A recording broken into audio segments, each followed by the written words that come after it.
እንዴት አደራችሁ? በቅድሚያ ሁላችሁም ጥሪያችንን አክብራችሁ ስለመጣችሁ እጅግ በጣም አመስገን ፈልጋለሁ።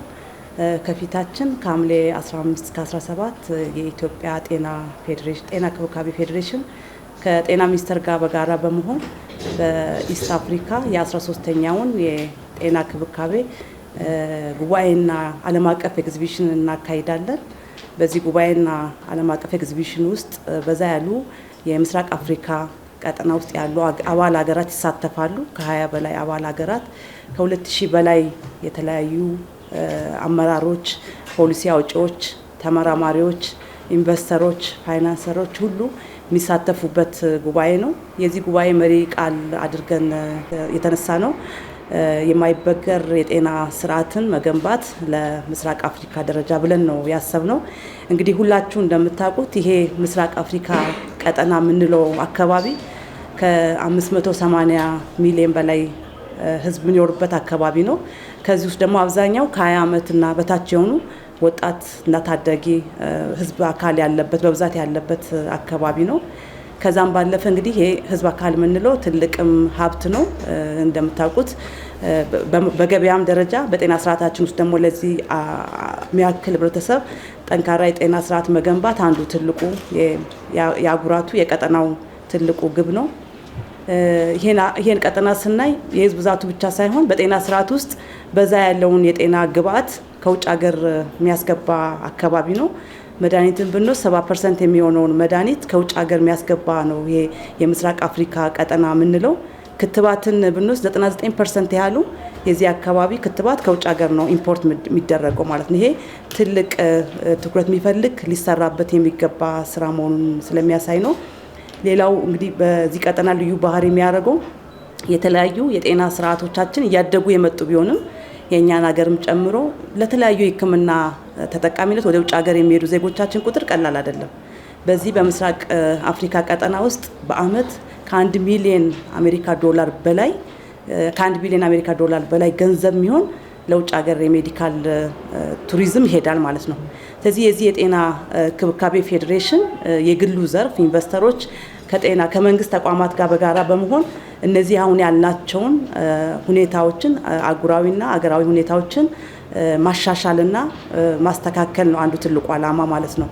ከዚህ አንጻር እንግዲህ አገራችን ሁላችሁ እንደምታውቁት በቅርብ ጊዜ እየመጡ ባሉ ለውጦች በጤና ስርዓቱም አጠቃላይ በአገር ኢኮኖሚ እድገት ውስጥ የጤና ቱሪዝም እንደ አንድ ስትራቴጂ አድርገን በስፋት እየሰራን ነው ያለነው። ከዚህም አንጻር እንደዚህ አይነት ጉባኤዎችን ስናካሂድ በአገር አቀፍ ደረጃ እያመጣናቸው ያሉ የፖሊሲ ለውጦች ልናሳካ የፈለግነው የጤና ቱሪዝም ልናሳካ የፈለግነው ጥራት ያለውን የጤና አገልግሎት ለሁሉም ዜጎቻችን ተደራሽ ለማድረግ ያቀድነውን ስራ ለማሳካት የግሉ ዘርፍ ተሳትፎ ከመቼውም ጊዜ በላይ የሚጠበቅበትም የሚፈለግበትም ጊዜ ነው። ለዛም አሁን ያለው በለውጡ ስርዓት ውስጥ አሁን ያለው የግሉን ተሳትፎ ለማሳደግ እየወጡ ያሉ የፖሊሲ ለውጦች በጤናውም ሴክተር ውስጥ የግሉን ተሳትፎ አጋርነትን ለማሳደግ እያደረግናቸው ያሉ የስትራቴጂ የፖሊሲ ለውጦች በዚህ አይነት መድረክ ላይ ደግሞ የምናገኛቸው ግብአቶች የምናጋራቸው ልምዶች እንደ ሀገራችን ነባራዊ ሁኔታ ደግሞ ያሉን ምቹ ሁኔታዎች እንግዲህ ኢትዮጵያ እንደምታውቁት አየር መንገዳችን ብንወስድ ቅድም ያልኳችሁ 1 ቢሊዮን ያህል ዜጎች ወደ ውጭ ሀገር ለሕክምና ይሄዳሉ ስንል እነዚህ በኢስት አፍሪካ ደረጃ ያሉ ሀገራት በብዛት የሚጠቀሙት የኢትዮጵያ አየር መንገድ ነው። አንዳንዶቹ ከሀገራቸው ተነስተው ኢትዮጵያ አየር መንገድ እዚሁ አድሮ ተመልሶ ይሄዳሉ ትራንዚት አድርጎ። ስለዚህ ኢትዮጵያ ለዚህ ማዕከል መሆን የምችልበት ትልልቅ የጤና ተቋማትን ከፕራይቬት ሴክተሩ ጋር ሆነን ከግል ተቋማቱ ጋር ሆነን በአጋርነት ሰርተን የሜዲካል ቱሪዝም ስርዓታችን ላይ ስንሰራ ለኢትዮጵያ ለዜጎቻችን ብቻ ሳይሆን ለአፍሪካ ወገኖቻችን ጭምር መድረስ የምንችልበት ቅድም ያልነውን 1 ቢሊዮን ያህል አሜሪካ ዶላር በአመት የሚወጣውን በእነዚህ በአፍሪካ ሀገራት ላይ ማስቀረት የምንችልበት ትልቅ እድልም ምቹ ሁኔታም ያለን አገር ነን ማለት ነው። ከዚህ አንጻር የዚህን የኤግዚቢሽንና ጉባኤ ማካሄድ 4 ዋና ጠቀሜታ አላቸው ብለን ነው የወሰድነው። አንደኛው ጠቀሜታ ቅድም እንዳነሳውላችሁ የሕክምና አገልግሎት ጥራትን ማረጋገጥ፣ ጥራትን ብቻ ሳይሆን የላቀ ሕክምና አገልግሎት በማረጋገጥ የሜዲካል ቱሪዝም ስርዓታችን ውስጥ እየገነባን ያለነው በቀጠናው ሀገራትም በእኛም ኢትዮጵያ ውስጥ ያሉ ምቹ ሁኔታዎችን በደንብ ተጠቅመን የተሻለ የጤና አገልግሎት የዲጂታል ስርዓቱን የጤና ዲጂታል ስርዓቱን በመተግበር ቀልጣፋ የጤና አገልግሎትና የላቀ የጤና አገልግሎትን ማረጋገጥ ነው አንዱ ዓላማ አድርገን እናሳካለን ብለን ያሰብነው ማለት ነው። ሁለተኛው እናሳካለን ብለን ያሰብነው የሀገር ውስጥ የሕክምና ግብዓት ምርትን ማሳደግ ነው። በዚህ ጉባኤ ላይ ትልልቅ ኢንቨስተሮች ይሳተፋሉ፣ ዓለም አቀፍ ኢንቨስተሮች ይሳተፋሉ። ፋይናንስ ድጋፍ የሚያደርጉልን አጋር አካላት ጭምር የሚሳተፉበት ስለሆነ እነዚህ የሚሳተፉ አካላት ኢትዮጵያ ውስጥ ያለውን ለኢንቨስትመንት ምቹ የሆነውን በተለይ ደግሞ ሀገር ውስጥ ምርትን ከማሳደግ አንጻር ኢትዮጵያ ውስጥ ያሉ ምቹ ሁኔታዎችን ከኢንዱስትሪ ፓርኮች እንደዚህ አይነት ለመድኃኒትና ለሕክምና ግብዓት ምርት ሊሆኑ ሊመቹ የሚችሉ ኢንዱስትሪ ፓርኮች አሉን ኢትዮጵያ ውስጥ እንደምታውቁ የተዘጋጁ። በእነዚህ ኢንዱስትሪ ፓርኮች ውስጥ ያለውን ምቹ ሁኔታ እንዲረዱ የቁጥጥር ተቋሞቻችን ኢትዮጵያ ውስጥ የሚመረቱ ምርቶች ደረጃቸውን ጠብቆ በዓለም ሀገራት ደረጃ ተወዳዳሪ እንዲሆኑ ለማድረግ የቁጥጥር ተቋማት በቅርብ ጊዜ በዓለም አቀፍ ደረጃ የደረጃ 3ን የብስለት ደረጃ 3ን አረጋግጠናል። ስለዚህ ይሄ አገር ውስጥ ኢንቨስተሮች ሲመጡ ይሄን እድሎችን አቅሞችን ያለውን የፖሊሲ ለውጥ እያሳየን ኢንቨስተሮች ሀገራችን ውስጥ በብዛት እንዲያመርቱ የምናደርግበት የሀገር ውስጥ ምርትን የምናሳድግበት እኛ እንደ ኢትዮጵያ ይሄን በትልቁ የምንጠቀምበት እድል ነው። እንደ ቀጠናው በምስራቅ አፍሪካ ያሉ ቀጠና ጭምር ይሄ ምቹ ሁኔታ በአግባቡ ተጠቅመን ቀጠናዊ ጥቅሞቻችንን እድሎቻችን በአግባቡ እንድንጠቀምበት እድል ለመፍጠር ነው ሁለተኛው ጠቀሜታ ብለን ያሰብነው። ሶስተኛው ጠቀሜታ ቅድም እንዳነሳሁት የጤና ፋይናንሲንግ ስርዓት ብዙ ጊዜ በአፍሪካ ሀገራት በውጭ ሀገር ድጋፍ ላይ የተመረኮዘ ብዙ የጤና ስርዓት ነው የነበረን። እሱ አሁን ካለው የውጭ ሀገር ድጋፍ እየቀነሰ በመምጣቱ ዘላቂ የሆነ ፋይናንስ እና ኢንቨስትመንት ማበረታታት ለነገ የሚባል ስራ አይደለም፣ ለነገ የሚታቀድም አይደለም። ከዚህ አንጻር የጤና ፋይናንስ ስርዓቱን ደግሞ ለማጠናከር አገር ውስጥ ያሉትን በቀጠናው ያሉትን የግል ተቋማትን የግል ባለሀብቶች አጋርነት ማጠናከር ያስፈልጋል። ስለዚህ በዚህኛው ጉባኤያችን ላይ የግል ኢንቨስተሮች የግል የተለያዩ ካምፓኒ ባለቤቶች የሚገኙበት ስለሆነ የግል አጋርነት የመንግስትና የግል አጋርነትን ኢትዮጵያ ውስጥ የጀመርናቸው ጥሩ ልምዶች እያደጉ የመጡ ልምዶች ስላሉ በጤና ስርዓታችን ውስጥ በግልና በመንግስት አጋርነት እያሳካናቸው ያሉ ትልልቅ ልምዶች ስላሉ ይሄን የምናሳውቅበት የበለጠ ደግሞ አጠናክረን የምንሄድበትን ነው አንዱ በዚህ ጉባኤ እናሳካለን ብለን የምናስበው ማለት ነው። በአራተኛ ደረጃ በዚህ ጉባኤ እናሳካለን ብለን የምናስበው ቀጠናዊ ትስስርና ውህደትን ነው።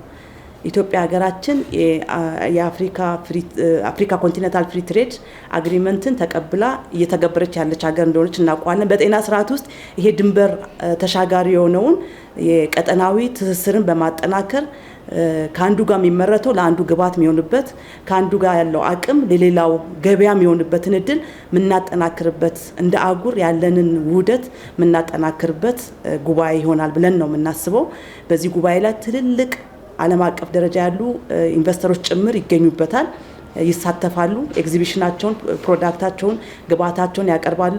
ትልልቅ የፖሊሲ አውጪ አካላት የጤና ሚኒስትሮች ጭምር የሀገራት ጤና ሚኒስትሮች ጭምር ይገኛሉ። እነዚህም እንዲገኙ በክብርት ሚኒስተራችን ጭምር የተላኩ ልኡካን ቡድን በየአካባቢው ሄዶ የዚህ ጉባኤ አስፈላጊነትና የነሱ መሳተፍ ምን ያህል ለኢትዮጵያ ብቻ ሳይሆን ለአፍሪካ ሀገራችን ጠቃሚ እንደሆነ ጭምር በአካል ሂደን ማስረዳት በመቻላችን ጥሪያችን በአግባቡ ማድረስ በመቻላችን ዛሬ ላይ ከ2000 በላይ የዚህ ጉባኤ ተሳታፊዎች ኮንፊርም አድርጎን በፊታችን በሐምሌ 15 ላይ ያው የሁላችን የአድዋ የድል መታሰቢያ አዳራሽ የጥቁር ህዝቦች የድል መታሰቢያ አዳራሻችን ላይ የዚህ ትልቅ ሀገራዊ ጉባኤ እና አህጉራዊ ጉባኤ እናካሂዳለን። ይሄ ሀገራዊና አህጉራዊ ጉባኤያችን ለ13ኛ ጊዜ ነው የሚካሄደው።